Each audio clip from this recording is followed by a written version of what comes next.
Welcome to the show, Quinton. Thank you so much for having me. Great. So, what's your story? My story, I am from Seattle originally, which is where I live. I am kind of a jack of all trades. I teach at the university level. I'm a tenured professor at Seattle University. I am a concert violinist, and I've played performances and concerts literally around the world. I'm an entrepreneur. So I have a small production company, and I also run a nonprofit organization called the Key to Change. And I'm a filmmaker. I make films. It's great. Yeah, I think, true to the word jack of all trades, you are, into music, into media production, non-profit. I think that's really exciting and Yeah. quite reflective of your personality. Thank you. How did your education play a role in helping you develop a career? That's a great question. And I get asked that question a lot. Um, I should start by saying that when I was a little boy, I always had the dream of becoming an attorney. I was always fascinated by law. I watched all the law shows. As a matter of fact, when LA Law, which was a show in the 80s, I remember when it came on, Harry Hamlin was kind of the lead actor, but there was a black actor named a new black actor who had just come on the scene named Blair Underwood. And I remember being fascinated by him and watching him on LA Law, which it really inspired me to want to become an attorney. In the same breath, I was also learning how to play the violin and really loved music. At that time, I didn't really know of any careers that I could have as a concert violinist, mainly because of representation. I did not see anyone who looked like me who played the violin professionally. So naturally, law was the way that um, I wanted to go because I saw someone who looked at like me and thought, okay, I could have a career in this. And so all through grammar school or elementary school as well as high school, um, I pursued um, really becoming an attorney. Once I graduated from high school, I took lots of English and history courses, and then of course I went to college, took ethics, philosophy, those sorts of courses. But when I got to college, and I went to a historically black college, Xavier University in New Orleans, I had a violin teacher who was African American, and she played in the Louisiana Philharmonic. And watching her in her career just encapsulated my soul. And I thought, okay, maybe I could become a professional violinist and maybe teach at the university level. I had never experienced anything like that working with her. She was phenomenal. And she gave me some great advice and said, I want you to go to a summer music festival. And if you go to this music festival and you spend the whole summer there and you finish it and you come back to school and feel like you cannot live without music, then you need to pursue that and drop law. There are plenty of lawyers in the world. There's also a lot of musicians, but there's not a lot of African American black classical musicians. So I went to the music festival, fell in love, came back, completely just smoldered in music and said, I do not want to do law anymore. I want to do music. And that began my path on a completely different journey. You have to understand, I was 20 years old, or 21 at that time. And it was a very scary feeling for me, but my gut told me that was the right thing to do. And so I literally, at the end of my junior year of college, left and pursued music and went for the next 9 years, almost 10 years, and studied music. And so I did a bachelor's, a master's, and then obviously a doctorate in violin. But I literally had to start over. But I knew that if I started over, I was going to be okay. I knew that because it was something that I wanted, and I was relentless in doing that, even when everyone, and at one point, even my parents said, maybe this is not the right move for you. My gut told me it was the right move. And so I did it. And so um, education, I think, has played a vital role in my career in the sense that not just from the traditional sense of going and pursuing music, but I think the education of the mind and the education of the soul, which is when that gut feeling or that internal voice tells you to do something, you've got to do it. And I think that is why I have been so successful in my career, is because I've listened to that gut feeling, or that voice that said, go this way, even though everyone else is going that way, go this way.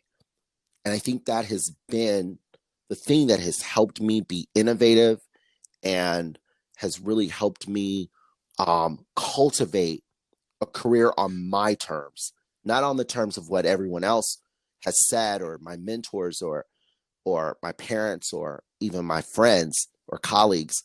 It's always been that feeling on the inside. It's exciting to see that you, as you said, started all over and then pursued violin all the way to the doctorate level. And you really have to be very involved and passionate to be able to sustain those periods, because a lot of time people, when they make a switch or pivot in their career, and then few years down the line they begin realizing that maybe they signed up for it without having Mm-hmm. a full awareness of what it entails.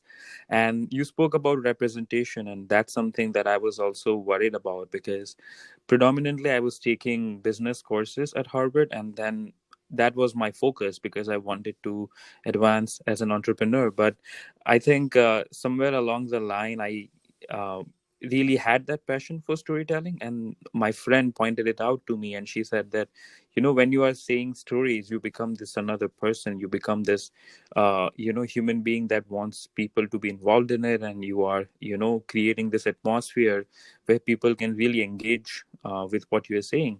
And that's a good sign. That means you have that understanding of how to tell a good story. Maybe you can put it towards filmmaking or podcasting or something like that. Mm-hmm.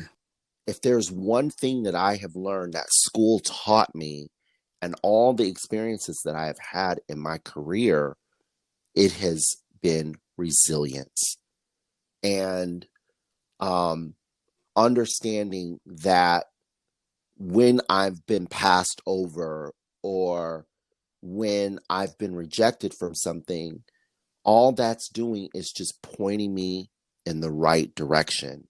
Now, that's not to say that those circumstances or experiences that I had didn't hurt, because they did.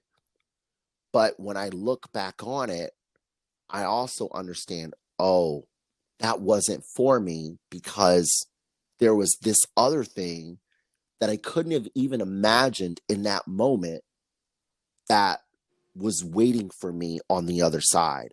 But I needed to go through that experience so that I could really value and almost respect the process, so that when that thing is presented to me, I'm really ready for it. What's your definition of happiness? The definition of happiness is really knowing oneself, knowing who you are, celebrating who you are, being honest with yourself. I think all that plays a huge part in your happiness, because I mean, we're experiencing kind of this with COVID-19 now, is that really the only person you can fully depend on is yourself. And if you're not happy with yourself, if you're not at peace with yourself, you've got a major problem. And so I think that's what happiness is being truthful, being transparent, forgiving yourself, um, being kind to yourself, and being aware of who you are and the role you want to play in this world. That's what happiness is to me. Now that people are restricted to the four walls of their room in during this COVID-19 pandemic, a lot of people are coming to terms with the idea, and this is in regards to a lot of my friends who are influencers, that the illusion that they were living Hmm. in, that people love them Yeah. genuinely, has been now broken, and they are beginning to realize that, when they are revealing their true selves in front of camera, people are not engaging as Mm, much, because usually they would go on these exotic locations and have these wonderful photo shoots. Now, when they are talking about something emotional from the corner of their house, people suddenly feel like, you are not the same person that I used to yeah. love on Yeah. Instagram. So yeah, I think self-awareness is key to happiness, because if you feel that this is like, if you are not in touch with why people connect with you, or what brings you genuine happiness, then you will forever pursue something trivial, like likes or followers on Instagram. And Yeah. during these times is when you are confronted with reality, that that's just one aspect of your life. And people love you for, like, your good physique, or all this expensive jewelry or wonderful clothes that you wear. But if they don't connect with you as a Mm. person, then what's the point of all those? And I'll just say this. I don't know if you're single, married, or partnered. I'm single, and I have several friends who are married who pre-pandemic were miserable. And they were married because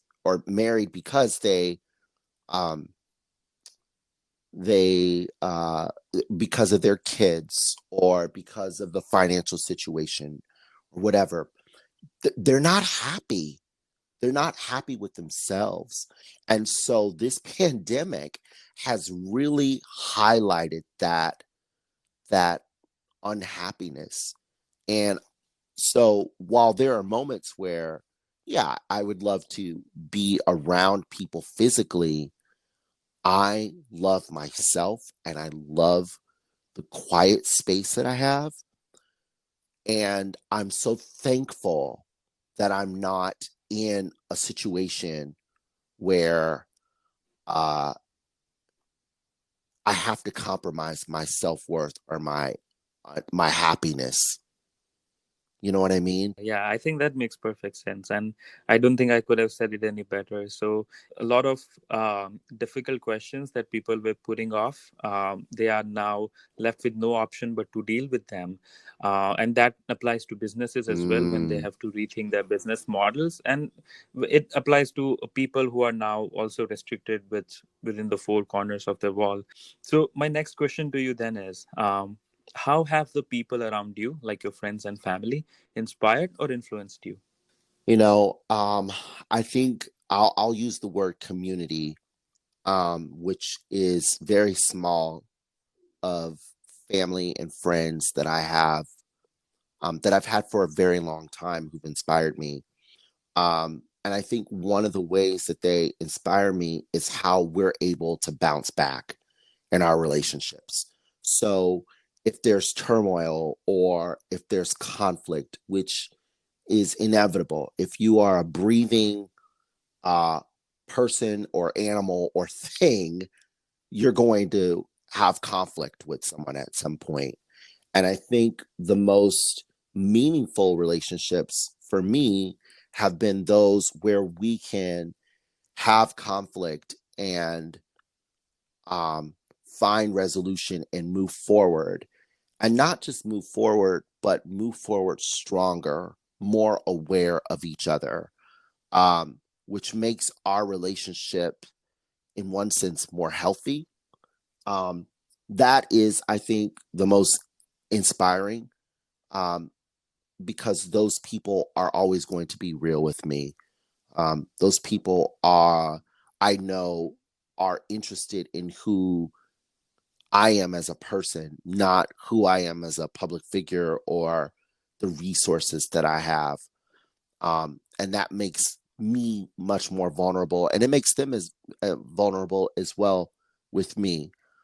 So I would say those people are the most inspiring and um, the most influential when I'm able to be my true, authentic self with them, and they are with me.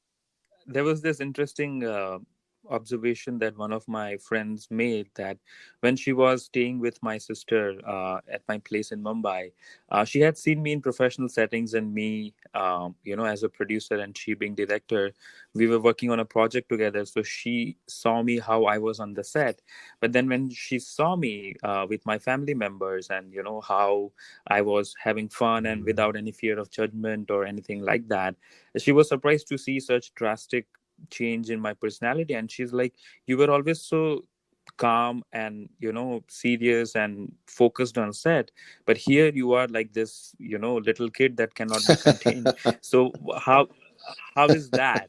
And I said that, of course, I mean, with family members, you have lived your entire life with them, so you know them and they know you. And although there are conflicts and although there are misunderstandings, at the end of the day, people are working towards love and forgiveness, and not really trying to distance themselves. So I think, yeah, maybe that's why I am in this fearless space where I am not worried about anything, and that's why maybe you get to see the other side of my Mm, personality. And that's when she kind of like understood that you need to have that kind of a space, be it through your friends or your professional associates or whatever, where you can be completely yourself without any fear of judgment.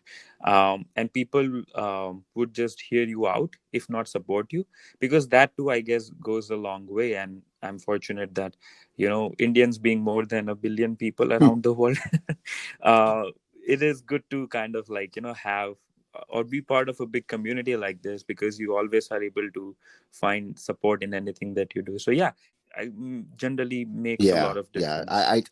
I totally agree with you. I think it does, and then it just makes things much easier in your life, right? Because there's so much that we deal with, especially as entrepreneurs, right? If you're an entrepreneur, if you're a creative thinker, like you're up one day, you're down the next day, And so when you come home or in your personal lives, you want to have that circle of people that you can just let your hair down with. It's so important. Right. Um, Especially for me because my career is just so demanding that that's just always healthy for me to have. Speaking of us as entrepreneurs, how would you say is your leadership style different than others? Oh, that's a great question. I would say my leadership style is different from others in the sense I am a terrible micromanager. Um, and I don't like micromanaging people. I like to hire people who are smarter than me, um, and more knowledgeable than me. Um, so, for instance, if I am looking for someone who um, is an excellent writer, I'm looking to learn from them. And I believe that a really great leader is someone who surrounds himself with people who are more knowledgeable, who are experts in their respective area that the leader can learn from. So, as a leader, I should be coming to you and asking you for advice on this particular thing that you are an expert in that's going to help this company or my organization move forward. I'm not the type of leader who says, we're going to do, you're going to do X, Y, and Z, and I need you to execute it now. I'm the type of leader who will say, this is what my vision is for this organization, and I need your help in this area that you are an expert in to help us execute this vision. that I have. That's the type of leader I am. I would say that's the best way to be a leader, because in my case, I made a transition to filmmaking while I was still studying for economics and finance. So I essentially began from scratch. I never read a Mm. book on filmmaking. I never saw the film from the perspective of analyzing it. But when, as a producer, I have to bring together people of different departments, and so to do that, we would, of course, need to hire sound experts, camera experts, lighting experts to make sure that everything comes together well. And yeah, my learning essentially happened on the sets of all the films that I produced, because every time between the shots, I would go up to the people and ask them that, hey, why did you choose to do it this way and not that way? Or what was your thinking behind placing the light here and not there? And these little questions, when, like, you keep asking people on sets, they share their 2 cents on the thinking behind it. And when you look at it collectively, then it begins to make sense that how people approach their art form. And essentially, I knew that I didn't have the time, money, and resources to go to a film school. So I made a very comprehensive use of the resources that were there, be it through people's opinion or like free online trainings and stuff like that. But I think, yeah, once you give people the ownership of what they're doing, and if they're domain experts, then they will solve your problem and help you realize your vision, rather than just simply following someone's order because they are superior to you in terms of position. So I think, yeah, I think. And I think that as a leader, our job is to learn from others. That's our job. It's to learn from others. And I mean, I really enjoy learning from others, and I really enjoy being able to apply something new to my career in the work that I'm doing. I get frustrated when there isn't any learning that's happening. Let me ask you a fun question then. When was the last time you tried something for the first time? Well, I'm going to try something for the first time tomorrow, which is I'm going to cut my hair. I have never cut my hair All right. before, but I have not had a haircut since the beginning of March, and I need one desperately. So I'm going to cut my hair tomorrow. So maybe Right. that's Yeah, I a think follow up question. it is. Yeah, I think in next season I'll circle back and ask you, like, so hey, Quinton, how did Have that you had to haircut cut your go? own hair at all? Not so far. I mean, I think I go around saying my friends that, whenever this pandemic is over, I'm coming out as Jesus Christ with like long hair and like heavy beard. Um, but the scary part is that all throughout my life, I've never been in a situation where I had to cut my own hair. And so I'm really scared of it. And I Mm. don't know how to do it. And I'm pretty sure I'll do a terrible job at it. So I just want to, like, make sure that, okay, I don't mess it up, because I don't want to be just another Ah. meme on internet. uh, but yeah, I think I'm okay with, like, having long hair and Mhm. having heavy beard, that I can continue to trim from Right. time to time, that I know, because it's in front of my eyes. But on the back of my head, I don't know how to get around with the trimmer. But yeah, I think it'll be fun. If it goes well, then feel free to share your new look Sure. with us. It'll be cool. Great. Okay, so what kind of impact would you like to see your work have on people? um, I teach through my nonprofit, Key to Change, and I would say the impact that I want to have on those students in particular is that they felt heard. They felt heard. I Right. think when we as leaders or anyone who is in any sort of role or responsibility where they have to guide or direct people, people just want to be heard. They want to feel like they're heard. All of the students that I'm teaching in this present moment will never forget the pandemic. You know, a lot of people have checked out on these students. I don't want to be one of them.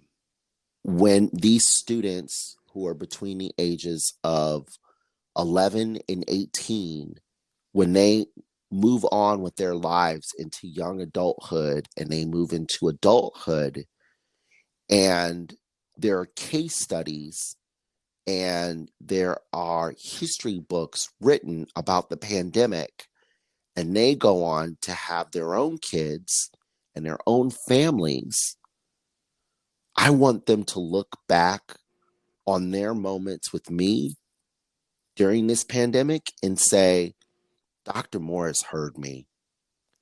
Dr. Morris was there for me during a global crisis, health crisis.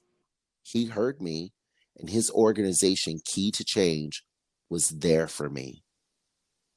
That's the impact that I want the work that Key to Change does to have on people.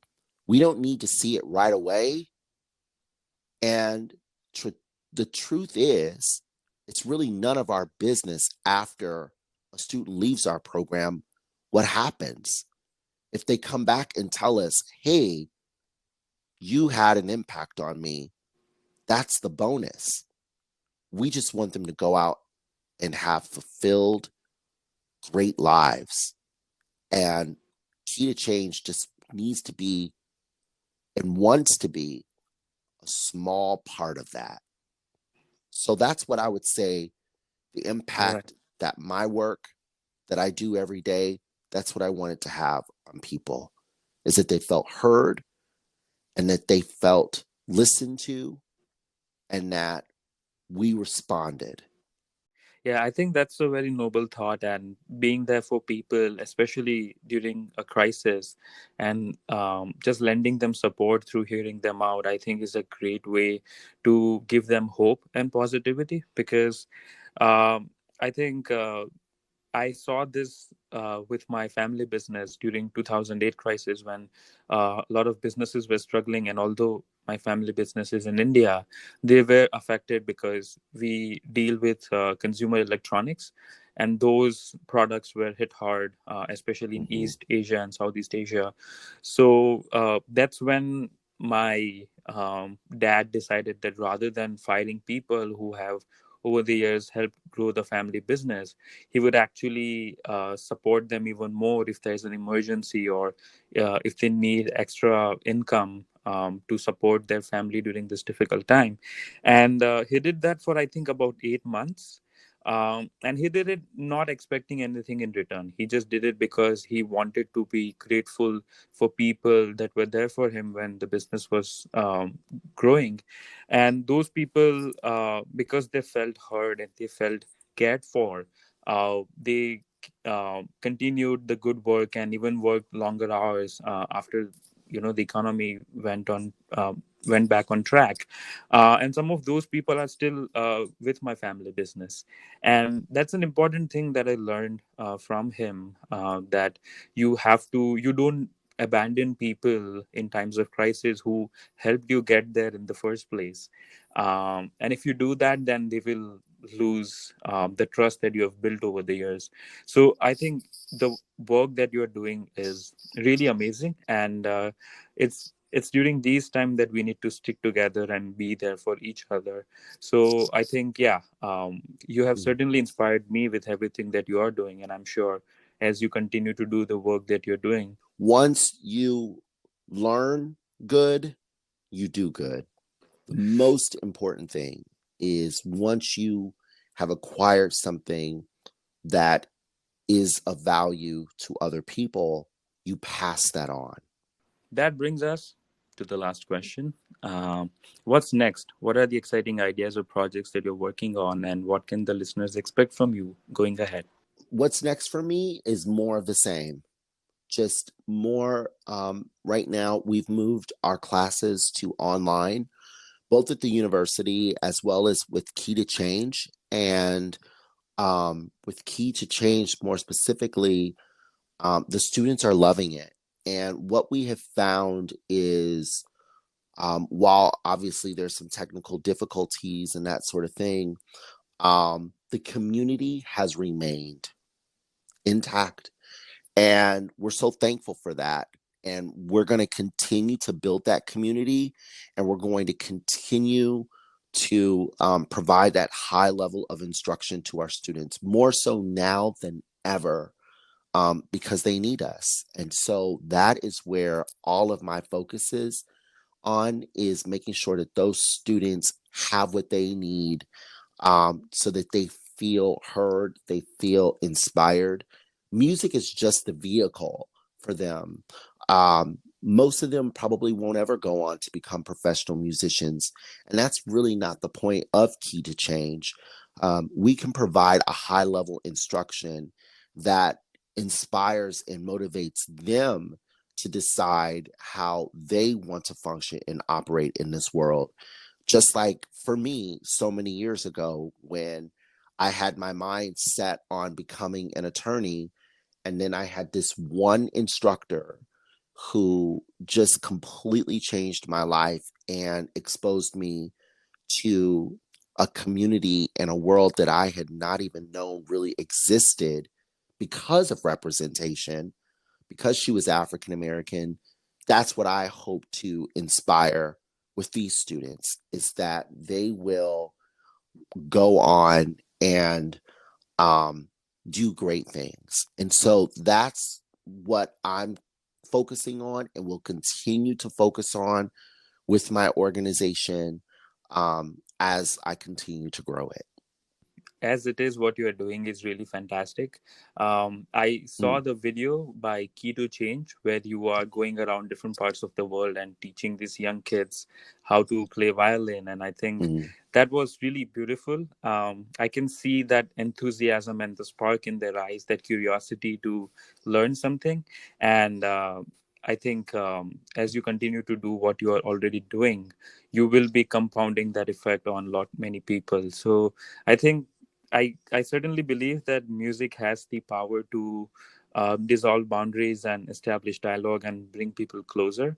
And the way you are doing it, as you said, not all of them will go on to become professionals, but uh, you never know what kind of impact that could have just by giving them an yeah. understanding of a new musical instrument. Because when I was in India for a very long to become a professional dancer, and yeah, and I trained 4 years to become a professional dancer. And it was something that uh, I was naturally curious about, because it became an outlet for me to express myself, because I was a very introverted child. And I could just express my emotions and be on stage. It just became this place where I could lose myself in performance and not worry about what people are thinking. And that was largely because of the way the dancing was taught to me, the curiosity and the fun that was instilled in the whole process. And I'm still in touch with all my friends who I became while I was who I became with when I was trying to become a professional dancer. And although it's not my career right now, it has given me kind of an appreciation for artists and dancers. So yeah, I think what you are doing is really amazing, and I hope that everything that you do in future turns out to be Thank success you. and you Thank you so achieve all your much. dreams. I really appreciate it.